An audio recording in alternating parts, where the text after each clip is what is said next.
Shalom. Kembali lagi di program Rema Tuhan pada hari ini, Bapak Ibu sekalian. Ketika perjalanan sedang mengantarkan anak tadi, Tuhan berbicara melalui Yehezkiel 47. Kalau saudara baca di kitab Yehezkiel 47, di situ dikatakan Yehezkiel mendapatkan sebuah penglihatan yang tidak umum menurut saya, beda dan unik, yaitu sebuah stream atau aliran sungai atau mata air yang muncul di Bait Allah. Ya.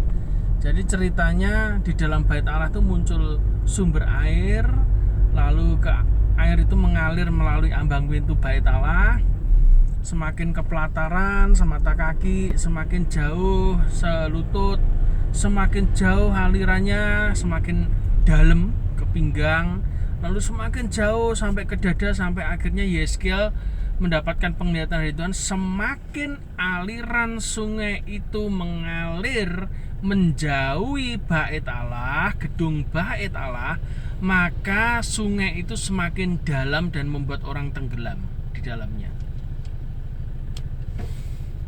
Tiba-tiba Tuhan berbicara satu hal, bahwa ini yang harusnya terjadi kepada anak-anak Tuhan. Sungai itu berbicara pengurapan Tuhan. Banyak orang hari-hari ini minta diurapi Tuhan. Banyak orang hari-hari ini minta berdoa supaya diurapi Tuhan, dipenuhi, ya, kepenuhan. Apalagi biasanya tiap tahun itu ada acara kepenuhan Roh Kudus di beberapa gereja. Doa 10 hari, jengking-jengking, ngeden-ngeden, minta supaya dipenuhi Roh Kudus 10 hari itu. Berarti selama 340 hari sekian itu berarti tidak dipenuhi Roh Kudus. Mungkin ya, kok sampai mintanya itu jengking-jengkingnya kok 10 hari itu aja, kok tidak tiap hari gitu loh. Itu yang sering terjadi pada gereja-gereja Tuhan hari-hari ini.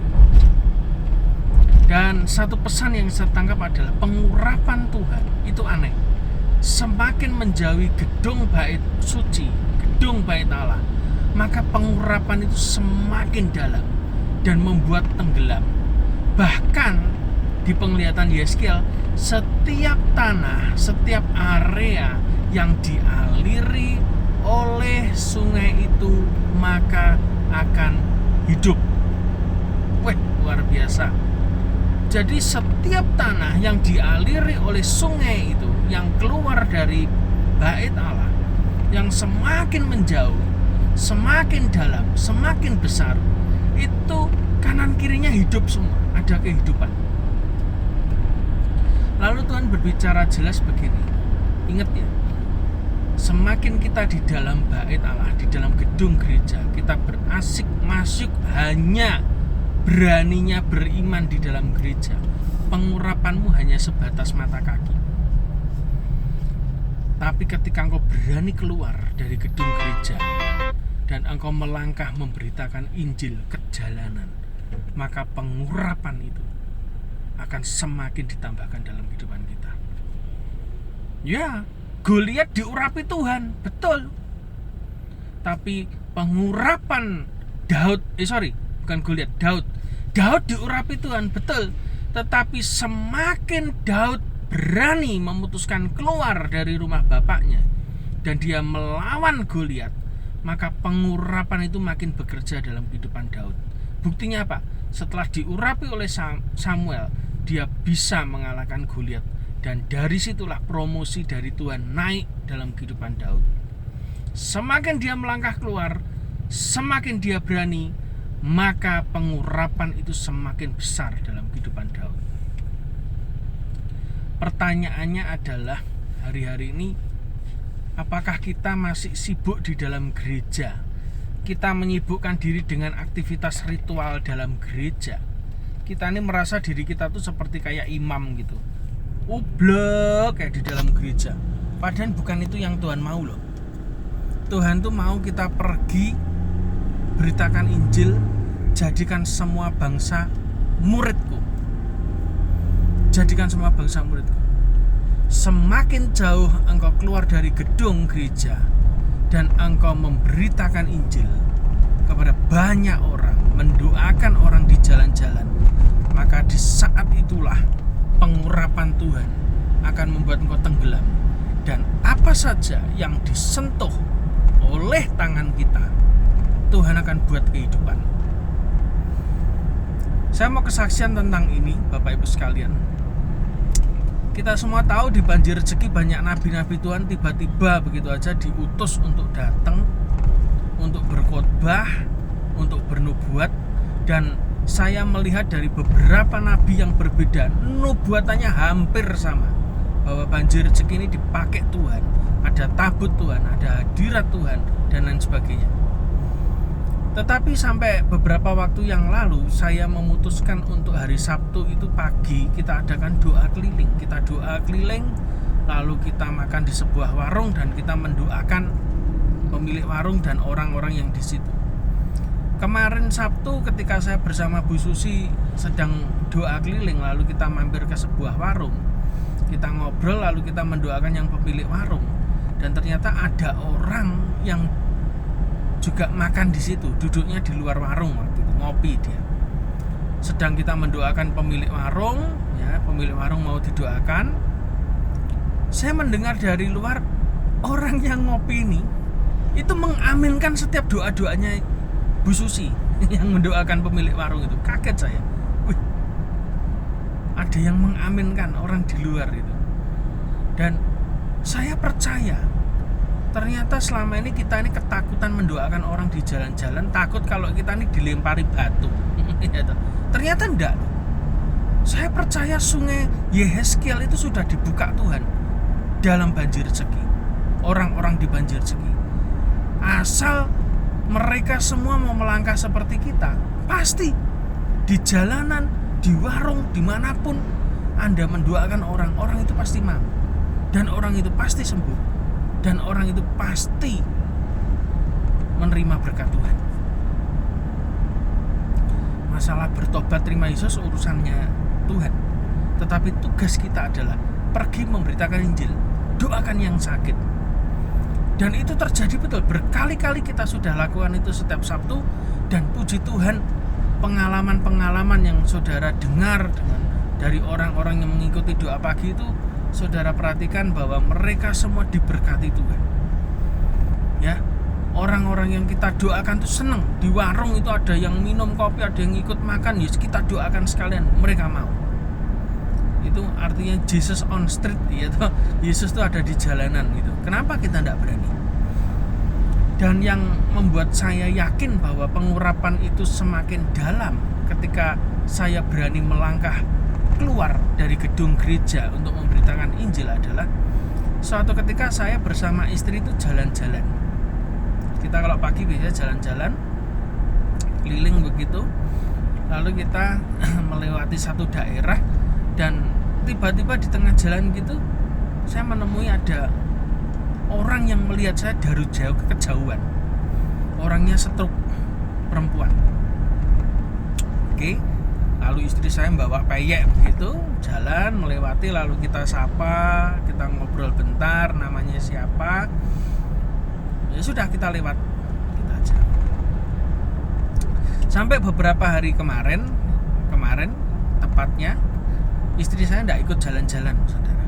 Lalu saya jalan-jalan sendirian. Saya mencoba, saya jalan-jalan itu bukan untuk sehat, enggak. Saya ini ingin mendoakan orang. Jadi saya percaya kalau saya keluar rumah berarti ada tujuan ilahi yang harus saya kerjakan. Itu aja, sudah. Pokoknya hidup saya sekarang untuk Tuhan gitu. Whatever, orang mau shopping, orang apa, terserah. Yang penting saya pasti kalau Tuhan bawa saya shopping, Tuhan bawa saya keluar, berarti ada tujuan ilahi di sana untuk saya harus doakan orang. Entah itu sembuh atau enggak, urusannya Tuhan. Dan ketika saya sendirian kemarin, saya ini mampir di sebuah warung, ya, di situ ada penjualnya. Hati saya itu berkata gini, kayaknya hari ini kamu enggak doakan orang ini deh. Akhirnya saya ngopi di warung itu yang sederhana itu. Habis ngopi, lalu saya pamitan karena Roh Tuhan sepertinya berkata bukan orang ini. Pamitan, lalu saya melewati jalan di mana di jalan itu saya biasa ketemu dengan orang ibu-ibu yang stroke tadi. Dan ketika saya lewat, dari jalanan biasanya jam sekian itu biasanya dia sudah pakai tongkatnya itu, dia jalan-jalan di tempat yang kita lewati biasanya kalau jalan pagi gitu. Hari itu enggak ada. Lalu ketika saya melewati sebuah rumah yang sangat sederhana, saya lihat ibu itu duduk di depan. Wih, kaget saya. Tiba-tiba Roh Kudus berkata, doakan sekarang. Wih, oke. Ya, saya sudah siap-siap kok. Ya toh, ya no. Kita ini kan murid Kristus. Kemanapun Anda harus ngusir setan demi nama Tuhan. Ya toh, sembuhkan orang sakit di jalan-jalan. Kemanapun kau pergi, ada tujuan ilahi besar dalam hidupmu.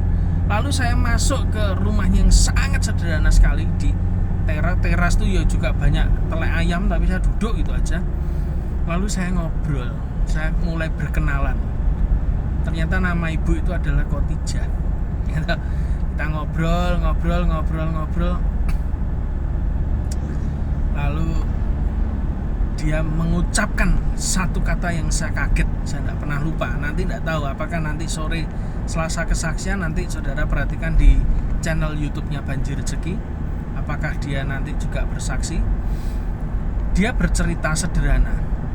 Pada waktu dia pertama kali ketemu saya dan istri saya yang sedang bawa peyek itu tadi, jalan-jalan sambil belanja gitu, melewati jalanan rumahnya dia bersaksi, dari jauh saya melihat, dia bilang, ada seperti sinar di jidat saya ini yang terang gitu.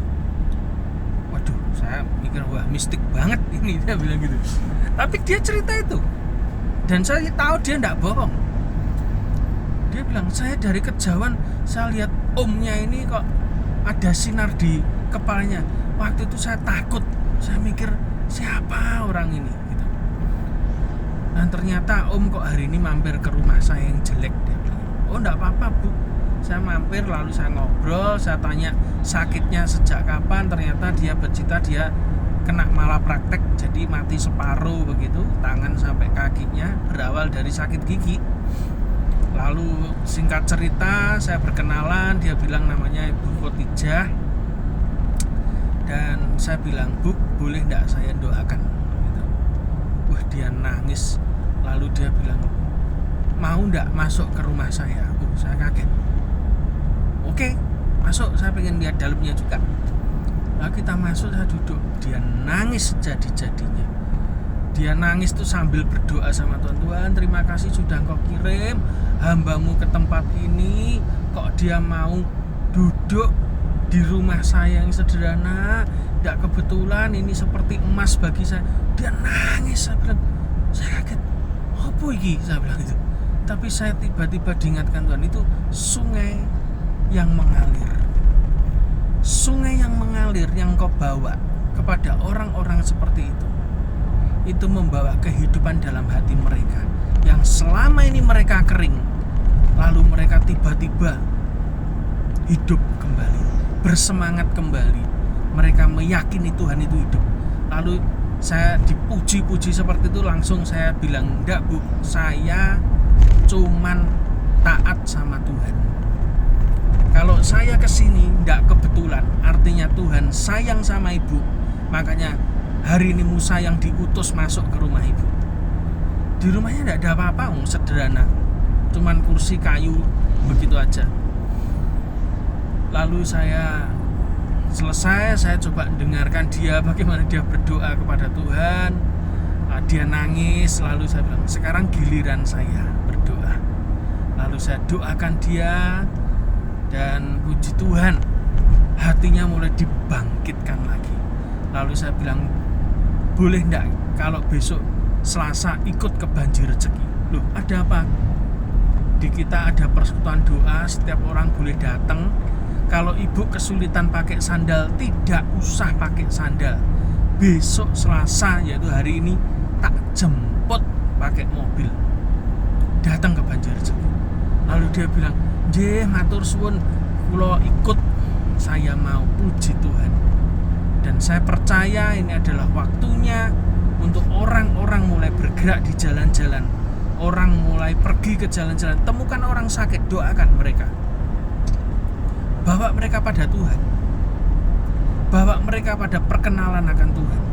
Dan saya sangat percaya ini adalah waktunya untuk kita pergi memberitakan Injil kemanapun. Jadi sungai di Yeskiel, kalau engkau ingin menerima pengurapan yang lebih dan engkau pengen setiap apapun yang bersentuhan dengan hidupmu, yang mati, yang kering akan hidup, saya cuma ngomong satu hal: keluar dari gedung gereja, keluar dari aktivitas yang bulat di dalam gedung gereja, pergi beritakan Injil kemanapun, kepada siapapun, kapanpun kau pergi. Maka pengurapan itu akan mengurapi hidup saudara, membuat engkau tenggelam dalam pengurapan. Selama ini kan kita suka ibadah pengurapan, diurapi, ya toh? Tapi sebetulnya kalau di dalam saja pengurapanmu cuma semata kaki. Tapi pengurapan Tuhan itu akan semakin dalam, semakin deras, dan membawa kehidupan ketika engkau berjalan keluar menjauh dari aktivitas, rutinitas, ritualitas rohanimu di dalam gereja, dan engkau pergi beritakan Injil. Makin jauh engkau beritakan Injil, maka pengurapan itu semakin dalam. Kalau saya pun ngalami itu, saya berdoa Anda juga ngalami yang sama. Setiap orang yang engkau ajak kepada Tuhan akan mau. Setiap orang yang engkau doakan tidak akan nolak. Setiap orang yang engkau doakan yang sakit pasti akan dapat kesembuhan. Dan pengurapan itu akan menyertai saudara, mengalir dalam hidupan saudara, dan saudara akan dipakai Tuhan ke bangsa-bangsa. Ini waktunya Caruban bergerak. Ini waktunya Caruban memberitakan Injil. Ini waktunya Caruban pergi ke jalan-jalan, memberitakan firman Tuhan, nyatakan firman Tuhan. Maka saya percaya bahwa pengurapan itu akan menyertai saudara dan saya. Tuhan Yesus memberkati.